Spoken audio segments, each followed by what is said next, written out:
కాంగ్రెస్ 6 గ్యారంటీలను అటకెక్కించారని విమర్శించారు బీఆర్ఎస్ నేత దాసోజు శ్రవణ్. తెలంగాణ మీద రేవంత్ రెడ్డి అక్కసు వెళ్లగొక్కుతున్నారని మండిపడ్డారు. తెలంగాణ తల్లి విగ్రహం తెలంగాణ ప్రజల ఆకాంక్షలకు నిలువెత్తు నిదర్శనమన్నారు. మేధావులతో చర్చించిన తర్వాత తెలంగాణ తల్లి విగ్రహాన్ని రూపొందించామని తెలిపారు దాసోజు శ్రవణ్.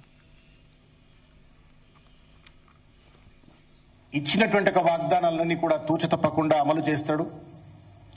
6 గ్యారంటీస్ కావచ్చు, వేరియస్ డిక్లరేషన్స్ కావచ్చు, రకరకాలైనటువంటి అన్ని కూడా తను అమలు చేస్తాడు అని చెప్పని ఒక నమ్మకంతో, విశ్వాసంతో ప్రజలు ఆయన ఓట్లేసి ఆయనను ముఖ్యమంత్రి చేసిండ్రు.